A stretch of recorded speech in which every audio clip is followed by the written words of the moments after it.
பேகுட் நேயர்களுக்கு வணக்கம்.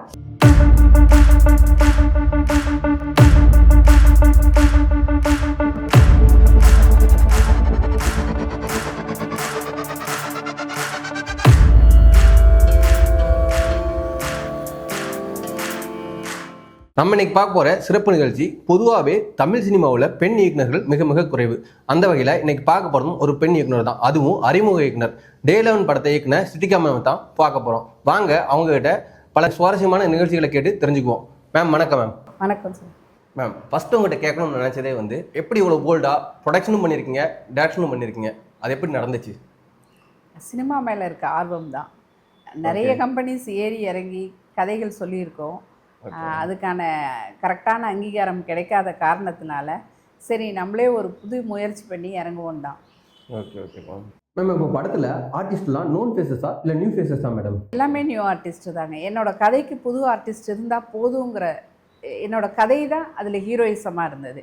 அதனால் ஆர்டிஸ்ட் நம்ம பழைய ஆர்டிஸ்ட் போடணும், ஃபெமிலியர் ஆர்டிஸ்ட் போடணுங்கிற ஒரு இன்டென்ஷன் இல்லை. அதனால் கதையை நம்பி புதிய நாயகர்களை இறக்கியிருக்கோம். இப்போ பொதுவாகவே பார்த்தீங்க அப்படின்னா எல்லாரும் ஒரு நோன் ஃபேஸ் போவாங்க. டேரக்டர் மேபி புது டேரக்டர் இருக்கலாம், ஆனால் ஒரு நோன் ஃபேஸ் போவாங்க. அதுலேயுமே நீங்கள் ரிஸ்க் எடுத்திருக்கீங்க, டேரக்டராக இருந்திருக்கீங்க, ப்ரொடக்ஷனும் நீங்களே பார்த்துருக்கீங்க, அண்ட் நியூ ஃபேஸஸும் போட்டிருக்கீங்க. இதில் இருந்த சேலஞ்சஸ்லாம் எந்த மாதிரி மேம் உங்களுக்கு இருந்துச்சு? நிறைய சேலஞ்சஸ் ரொம்ப ஃபேஸ் பண்ணுற சுச்சுவேஷன் இருந்தது. என்னென்னா இப்போ நம்ம நோன் ஃபேஸ் போட்டோம்னா ஃபஸ்ட்டு ஒரு பிரச்சனை ஃபினான்ஷியல். இது பட்ஜெட்குள்ளே பண்ணுறோம்.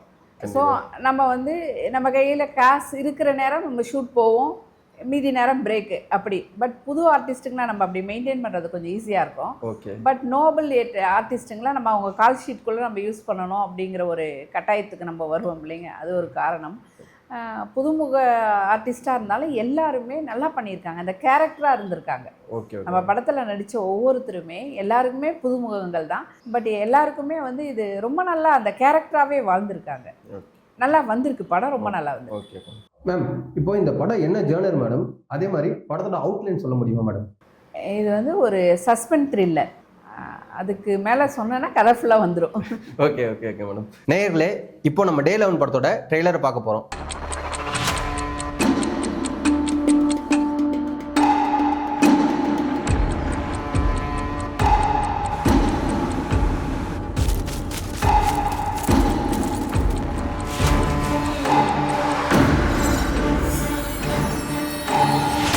இவ்வளோ வேறு ஏதோ கன்ஸ்ட்ரக்ஷன் ஒர்க் நடக்குதுன்னு நினைக்கிறேன்.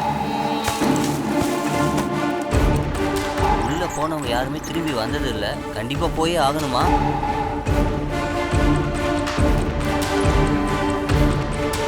லெசன் எடுக்கும்போது ஒரு கான்ஃபிடென்ட்டுக்காக ஒரு விஷயத்த சொன்னா நீங்க என்னடா ஒரு படத்தை தூக்கி எக்ஸ்பெரிமெண்ட் பண்றேன்னு சொல்லி வீட்டுக்கே வந்துட்டீங்களடா.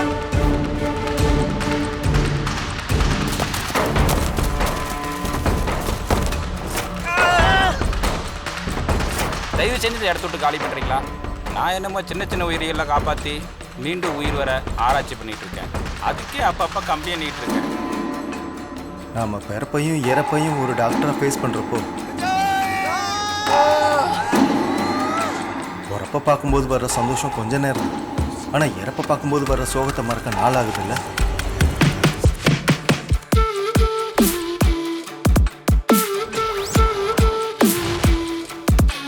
Day 11 வச்சதுக்கு ஏதாவது காரணம் இருக்கா? இருக்குது, காரணம் இருக்குது. அதாவது இந்த கதையை எழுதுன 11 நாள், ஒவ்வொரு 11ஆவது நாள் எனக்கு ஒரு நல்ல இன்சிடெண்ட் நடந்தது.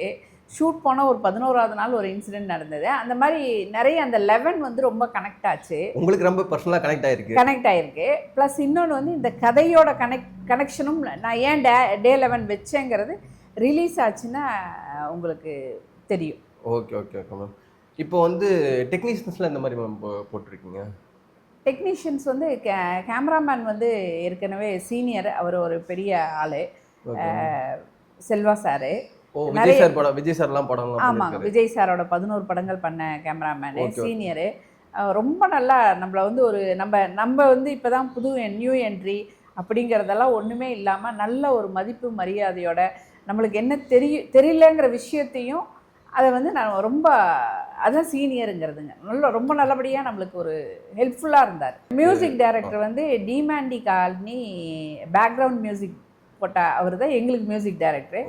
ரொம்ப நல்லா பண்ணியிருக்காருங்க. பட்டு ஒரு சின்ன சின்ன விஷயங்கள் மாற்றணும்னு சொல்லி கேட்டோம்னாலும் நம்மளை கொஞ்சம் எல்லாருக்குமே அந்த இது இருக்கும்ல, இது போதும்னு அவங்களுக்குள்ள இருக்கும். பட் எனக்குள்ள வந்து இந்த சீனில் இந்த சவுண்டு இந்த எஃபெக்ட் இந்த ஆர்ஆர் வந்து இன்னும் கொஞ்சம் வேறு மாதிரி இருந்தால் நல்லா இருக்குங்கிறது எல்லாத்தையுமே வந்து ரெக்டிஃபை பண்ணி கொடுத்து கரெக்டாக பண்ணி கொடுத்துருக்காங்க. யாரும் எந்த மூஞ்சியும் சுளிக்கலை.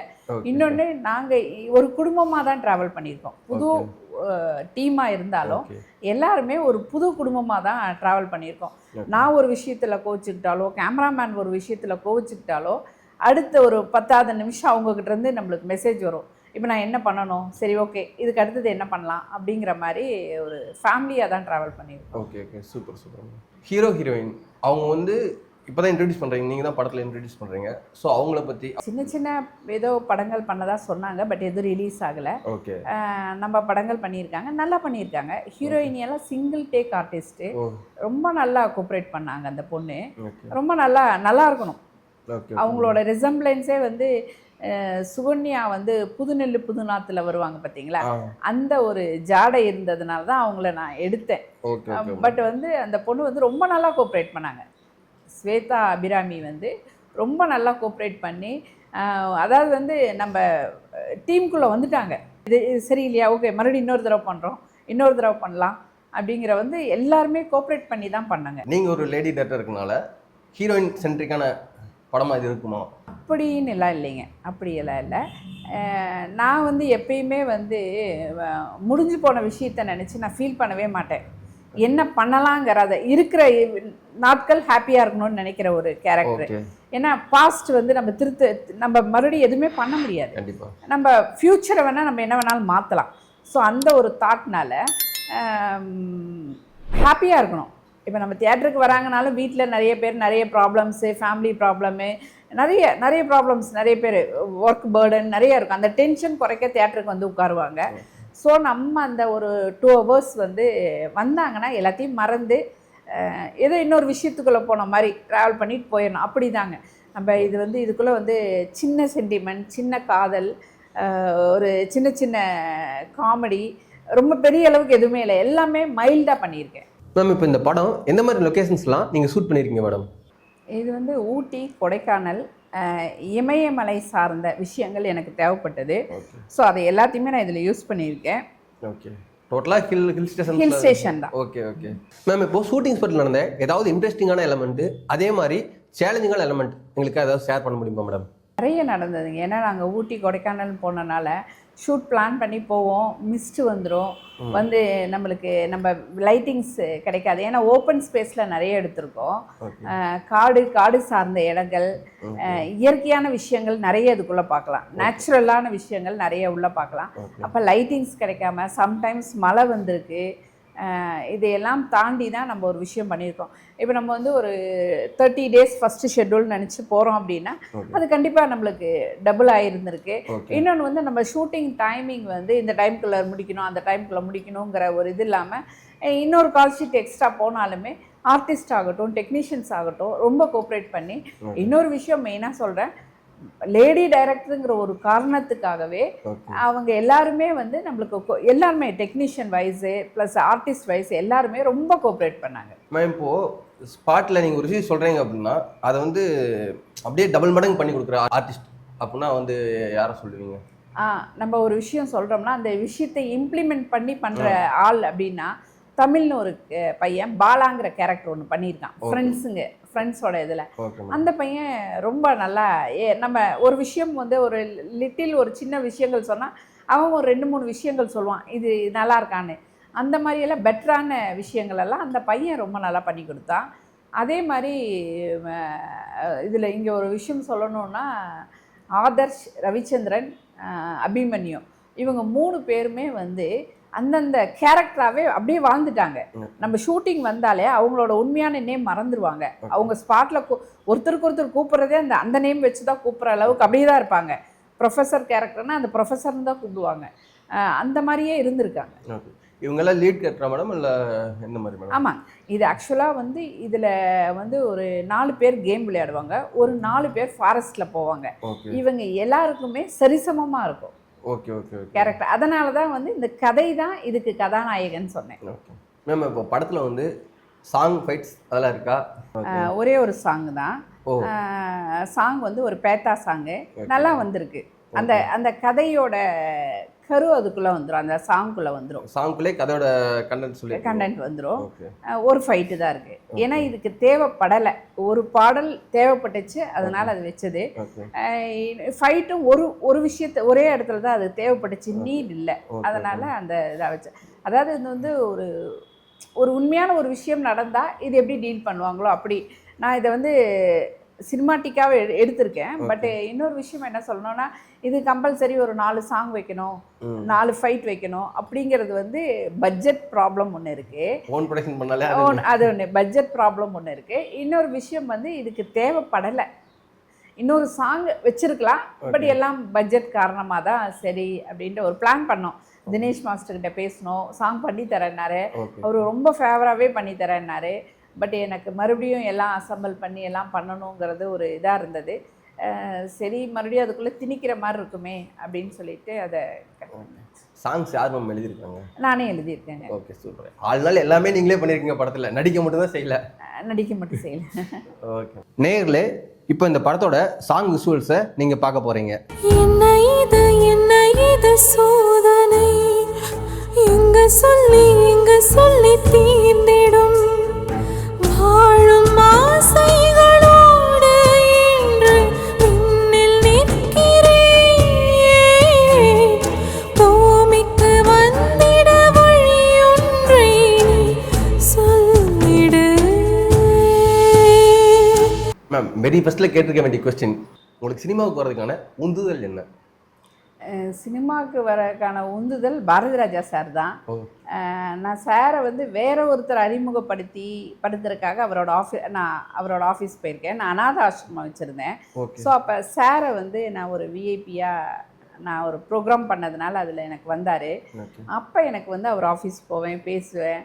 அப்போ வந்து நான் அவர்கிட்ட ப்ராப்பராக வந்து ஒரு படம்னா ஒரு படத்துக்கு ஃபுல்லாக போய் அந்த போஸ்ட் ப்ரொடக்ஷன் இப்போ உங்களுக்கு டிஸ்கஷன்லேருந்து இந்த மாதிரிலாம் இல்லை. நான் அப்பப்போ எனக்கு நேரம் கிடைக்கும் போதெல்லாம் போய் வேடிக்கை பார்த்து கூட இருந்து அப்படி தான் நான் கற்றுக்கிட்டேன். எனக்கு ஒரு சார் வந்து எனக்கு மானசீக குரு, என்னோட அப்பா அப்படிங்கிறது தான் நான் சொல்லணும். எனக்கு அப்பா இறந்துட்டாருங்க. என்னோட அப்பாவை அவருக்குள்ளே நான் பார்த்துருக்கேன், நிறைய நாட்கள் பார்த்துருக்கேன். நிறைய விஷயங்கள் நம்ம அவருக்குள்ளே போய் இது எப்படி பண்ணணும், என்ன பண்ணணும் அப்படின்னா அவர் ஒரு பெரிய ஆள், எனக்கு விளக்கம் கொடுப்பாருங்க, டிக்ஷனரி மாதிரி சொல்லிக் கொடுப்பாரு. இது இப்படி தான், இது இப்படி செய்யணும், இப்படி பண்ணணும், இந்த டைலாக் இப்படி பேசணும் அப்படின்ற விஷயங்கள் எல்லாம் நிறைய பர்சனலாக சொல்லி கொடுத்துருக்காருங்க. இப்போ போஸ்ட் ப்ரொடக்ஷன் முடிஞ்சு எல்லாரும் வந்து நியூ ஃபேஸ் ஆர்டிஸ்ட்டை வச்சு பண்ணும்போது எண்ட் ஆஃப் த பாயிண்ட்ல வந்து நிற்கிறது வந்து மார்க்கெட்டிங் அண்ட் ரிலீஸ். அது எப்படி பண்ணீங்க? அது எந்த அளவுக்கு போயிட்டு இருக்கு? நீங்கள் ஏன்னா May 8 ரிலீஸ் சொல்லியிருக்கீங்க. அதாவது வந்து படம் பண்ணும்போது கூட எனக்கு வந்து ஒரு பெரிய விஷயமா தெரியலைங்க. பட் அதை ரிலீஸ் பண்ணுறது வந்து ஒரு பெரிய இது. நான் ஷூட் போகும்போதெல்லாம் உண்மையாக சொல்லணுன்னா ஜாலியாக நிம்மதியாக தூங்கியிருக்கேன். இது எப்போ ஃபினிஷ் ஆகி தியேட்டருக்கு வரணுங்கிற ஒரு கண்டிஷன் வந்ததோ என்னோடய தூக்கம் போச்சு. ஏன்னா எப்படி வந்து இதை ப்ரொமோட் பண்ணுறதுங்கிற ஒரு விஷயம், இது வந்தால் எப்படி என்ன மாதிரி அவங்க ப்ரொமோட் பண்ணுவாங்க நம்மளுக்குங்கிறதே ஒரு கிளாரிட்டி இல்லாமல் ஒரு விஷயமா இருக்குங்க. இதுக்கு அது வந்து இப்போ எல்லாத்துக்கும் ஒரு வகையில் சங்கம் இருக்கிற மாதிரி இதில் வந்து டிஸ்ட்ரிபியூட்டர்ஸ் இருக்கிறாங்க. பட் அதுக்கு முன்னாடி வந்து இது போஸ்ட் ப்ரொடக்ஷன் முடிஞ்சோடனே இது இன்னொரு விஷயம் கிளாரிட்டி கொடுக்குற மாதிரி ஏதாவது ஒரு விஷயங்கள் இருந்தால் ரொம்ப நல்லா இருக்குங்க. ஏன்னா நிறைய பேர் படம் பண்ணிடுறாங்க, அதுக்கப்புறம் இது நீட் இல்லை, இது வேணும்னா பண்ணலாம், வேணான்னா பண்ண வேண்டாங்கிற ஒரு கிளாரிட்டி இல்லாமல் இருக்குது. பட் நாங்கள் ப்ரொமோஷன் விஷயமா நாங்கள் பர்சனலாகவே பண்ணிகிட்ருக்கோம். பர்சனலாகவே எங்களோட சேனலு இதில் விஷயமா நாங்கள் ப்ரொமோட் பண்ணிகிட்ருக்கோம். Okay ma'am. இப்போ ரேபிட் ஃபயர் மாதிரி நான் ஒருத்தவங்க பேர் சொல்லுவேன், அவங்கள பற்றி நீங்கள் வந்து ஒன் வேர்ட்ல 1 சென்டென்ஸ் சொல்லி சொல்லணும். கேமராமேன் செல்வா சார், ரொம்ப நல்ல மனிதர். ஓகே. மியூசிக் டைரக்டர் அனில் பற்றி சொல்லணுன்னா ஒரு வீட்டில் அக்காவும் தம்பியும் அண்ணன் தம்பி இருந்தாங்கன்னா எப்படி சண்டை போடுவாங்களோ அந்த மாதிரி ஒரு என்ன சொல்கிறது, அதுக்கு வார்த்தை எப்படி வர்றதுன்னு தெரியல. அது ஒரு அன்பான சண்டை போட்டு ஒரு விஷயமும் நம்ம வாங்குவோம்ல, அந்த மாதிரி ஒரு மனிதர். Okay madam. Fight master Ilango மாஸ்டரை பற்றி சொல்லணுன்னா அவர் வந்து ஒரு கதைக்குள்ளே வந்து கதையை கேட்டு அந்த கான்செப்டை உள்வாங்கி எல்லா விஷயத்தையும் அதுக்கு முன்னாடி விஷயங்கள் இப்படி இருக்கணும், அதுக்கப்புறம் இப்படி இருக்கணும், அப்படின்னு என் கூட ஸ்க்ரீன் ப்ளே வரைக்கும் அவர் இன்வால்வ் ஆன மனிதர். Okay madam. எடிட்டர்? எடிட்டர் தான் வந்து எனக்கு ப்ராப்பரான எடிட்டர், இந்த படத்துக்கு கிடைக்காத ப்ராப்பரான எடிட்டர் கடைசி வரைக்கும் எனக்கு கிடைக்கவே இல்லை. இப்போ கணேஷ்னு ஒரு ப்ரோ தான் பண்ணிகிட்ருக்கிறாரு. கடைசி ஃபைனலாக அவர்கிட்ட வந்திருக்கேன். அடுத்து வந்து ஹீரோ மேடம். ஹீரோ வந்து அவனுக்கே தெரியும் அவன் ஹீரோவே இல்லை, அப்படி தான் இருந்தான். ஒரு அந்த கேரக்டர்லேயே வந்து விளையாண்டுக்கிட்டு ஒரு சுட்டித்தனமான ஒரு கேரக்டர். Okay madam. ஹீரோயின்? ஹீரோயினியும் அதே தான். அவங்களுக்கு வந்து அவங்க ஹீரோயினின்னு ஒரு தாட்டே கிடையாது. ஃபேமிலியில் ஒரு மெம்பர் மாதிரி. அப்படி பிரேக் வந்துச்சுன்னா நான் போய் ப்ரெட்டு டோஸ்ட் பண்ணி சாப்பிட்றேன் அப்படின்னு ஓடி போயிடுவாங்க. அந்த மாதிரி வந்து ஒரு வீட்டுக்குள்ளே குழந்தைகள் எப்படி ஓடி விளையாடும் அந்த மாதிரி ஒரு, அதுதான் சொல்கிறேனே, எங்கள் டீமே வந்து ஒரு ஃபேமிலியாக தான் நாங்கள் போயிருக்கோம். நம்ம ஃபுட் ஆகட்டும் எல்லாம் ஆகட்டும், இப்போ நம்ம ஒரு ப்ரொடியூசராக இருந்தாலும் ஒரு டேரக்டராக இருந்தாலும் வேறு டீமில் பேசுகிறக்கோ எல்லாம் ஒரு சங்கடப்படுவாங்க.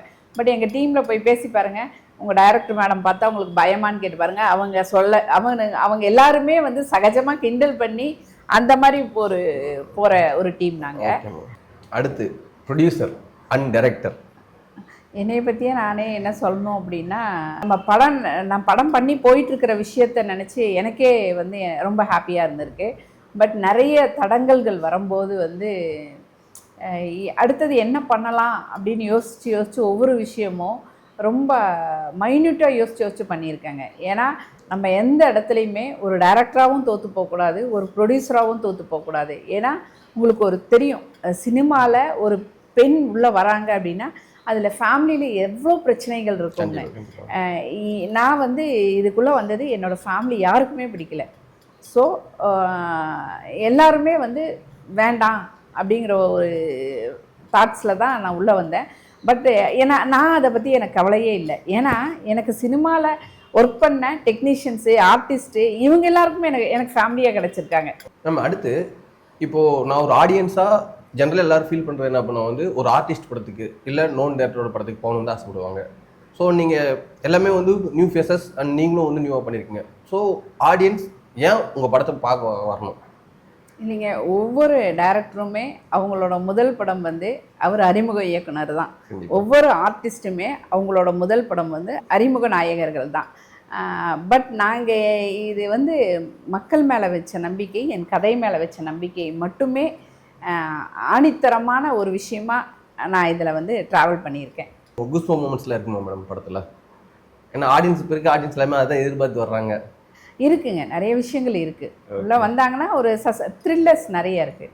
சீட் மணியில் உட்காந்துருக்கலாம். பார்க்கலாம், கண்டிப்பாக பார்க்கலாம்.